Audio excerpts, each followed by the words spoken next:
जिस भ्रष्टाचार को प्रधानमंत्री नासूर बताते थे, जिस भ्रष्टाचार को सीएम नीतीश कुमार दीमक बताते थे, वही भ्रष्टाचार का आरोप अब बिहार के एनडीए सरकार पर लग चुके हैं, वो भी ठीक चुनाव के पहले। यह भ्रष्टाचार का बम फोड़ा है जन स्वराज के संस्थापक प्रशांत किशोर ने। पीके ने रविवार को प्रेस कॉन्फ्रेंस कर एनडीए के 4 नेताओं पर गंभीर आरोप लगाए। इनमें बिहार के स्वास्थ्य मंत्री मंगल पांडे, जेडीयू नेता अशोक चौधरी, बीजेपी सांसद संजय जायसवाल और इनके अलावा बिहार के डिप्टी सीएम सम्राट चौधरी का नाम शामिल है। हम आपको सिलसिलेवार तरीके से बताते हैं कि प्रशांत ने इन चारों पर क्या क्या आरोप लगाए हैं। प्रशांत किशोर ने मंगल पांडे की पत्नी का अकाउंट नंबर जारी किया है। उन्होंने आरोप लगाया है कि साल 2019 और 2020 में इस खाते में 2.12 करोड़ जमा हुए थे, जिसका कोई प्रमाण नहीं है कि यह रुपया कहां से आया है। हम आपको अकाउंट नंबर जारी कर रहे हैं। उर्मिला पांडे जी जो उनकी पत्नी है, account number Punjab national bank का है, नोट कर लीजिए 141819। पूरा अकाउंट नंबर अगर लीजिएगा तो 14990001411819। इस अकाउंट में ये कह रहे हैं कि हमारे पास पैसा नहीं है। 2.25 करोड़ रुपया, 2.25 करोड़ रुपया डेट वाइज इनके पत्नी के अकाउंट में जमा किया गया है, जिसका कोई प्रमाण नहीं है कि पैसा आया कहां से। इसके बाद अगला नंबर जेडीयू नेता अशोक चौधरी का है। पीके ने अशोक चौधरी पर संगीन आरोप लगाते हुए कहा है कि अशोक चौधरी ने 200 करोड़ की जमीन की हेराफेरी की है। पीके ने बताया कि यह जमीन मानव वैभव विकास ट्रस्ट के माध्यम से खरीदी गई है। पीके ने इसमें चौधरी की बेटी शांभवी, दामाद सायन और समधन अनीता कुणाल को भी लपेट लिया है। पिता पर लगे आरोपों पर सांसद शांभवी चौधरी ने भी पलटवार किया है। 200 करोड़ रुपए से ज्यादा का संपत्ति अपने पत्नी, अपने बेटी, अपने समधन, उनसे जुड़ा हुआ एक ट्रस्ट, मानव वैभव विकास ट्रस्ट, इसके माध्यम से इन्होंने जमीन खरीदी है करीब 200 करोड़ रुपए का। यहाँ जो मानव वैभव विकास ट्रस्ट है, हमारे पास उसके खिलाफ सबूत नहीं है।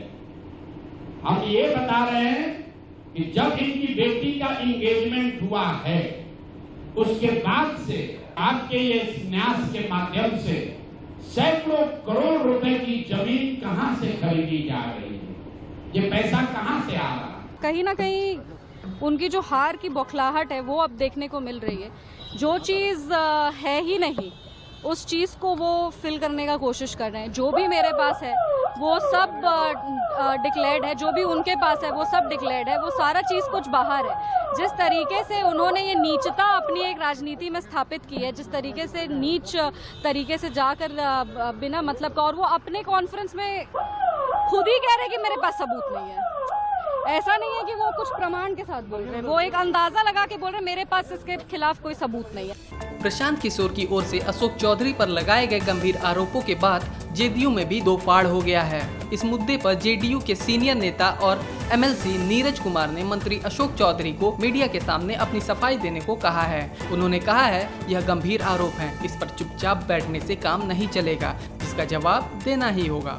वहीं पार्टी के कुछ लोग पीके के आरोपों को सिर्फ चुनावी स्टंट बता रहे हैं। कैसा मानस पुत्र है जो अपने मानस पिता को ही सवाल के घेरे में ला दिया।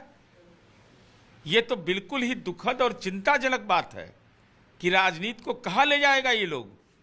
इस नीतीश कुमार जी ने इस बिहार में पार्टी को बनाया, मेहनत किया, आज तक अपने सार्वजनिक जीवन में कोई आरोप नहीं झेला, ना आरोप झेलने वाले का संरक्षण दिया। लेकिन आज यह दौर हमको देखना पड़ रहा है कि हमारे मंत्री पर आरोप लग रहा है, अब मंत्री कमरे के अंदर कैद हो गए। प्रशांत किशोर ने बीजेपी सांसद संजय जायसवाल पर भी भ्रष्टाचार का आरोप लगाया है, जिसका जवाब खुद संजय ने मीडिया के सामने आकर दिया है और पीके को खुद भ्रष्टाचार में लिप्त बता दिया है।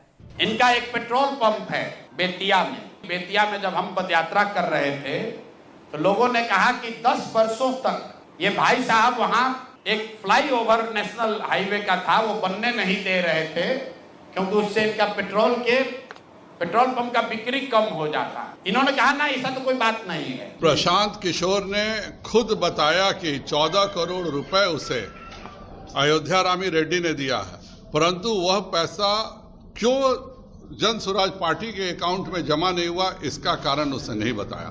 उसने यह भी नहीं बताया कि एनरिका एंटरप्राइजेज और इसका कोई डायरेक्टर, कोई सांसद नहीं है, इसके जितने भी डायरेक्टर हैं सभी शराब कंपनियों के मालिक हैं। इसके सभी डायरेक्टर्स ने मिलकर, और एनरिका एंटरप्राइजेज भी घाटे की कंपनी है, फिर भी उसने 20 करोड़ रुपए उसने प्रशांत किशोर के कहने पर क्यों दिया, यह वह बताएं। प्रशांत के आरोपों का दौर डिप्टी सीएम सम्राट चौधरी तक पहुंच चुका है। उन्होंने सम्राट पर आरोप लगाते हुए कहा है कि उनका सर्टिफिकेट फर्जी है। उन्होंने यहां तक कहा कि वो कहां तक पास हैं, इसका भी कुछ भी अता पता नहीं है। सदानंद सिंह जो वहां पर कांग्रेस के बड़े नेता थे और इनके परिवार के राजनीतिक विरोधी थे, उनको बम से मारकर उनकी हत्या कर दी गई, जिसमें लोग बताते हैं 6 लोगों की मृत्यु हुई। उस केस में आज के सम्राट चौधरी और तब के सम्राट कुमार मौर्य एक्यूज थे, बजाता जेल गए और 6 महीना के बाद जेल से निकले। नाबालिग होने के नाम पर इनको जेल से निकाला गया। चुनाव से पहले प्रशांत के इन आरोपों ने बिहार की राजनीति को गरमा दी है। प्रशांत के इन आरोपों को तेजस्वी ने तुरंत लपक लिया है और एनडीए पर जमकर निशाना साधा है। बहरहाल पीएम मोदी हो या सीएम नीतीश कुमार, दोनों ही नेता हमेशा ईमानदार सरकार का दावा करते रहे हैं। प्रशांत किशोर के आरोपों से ईमानदार सरकार की छवि पर सवाल उठ रहे हैं और चुनाव से पहले विपक्ष को भुनाने के लिए एक और मुद्दा मिलता हुआ दिखाई दे रहा है। इस बारे में आपकी क्या राय है, कमेंट सेक्शन में बताएं। कमेंट सेक्शन आपका है। तब तक के लिए धन्यवाद।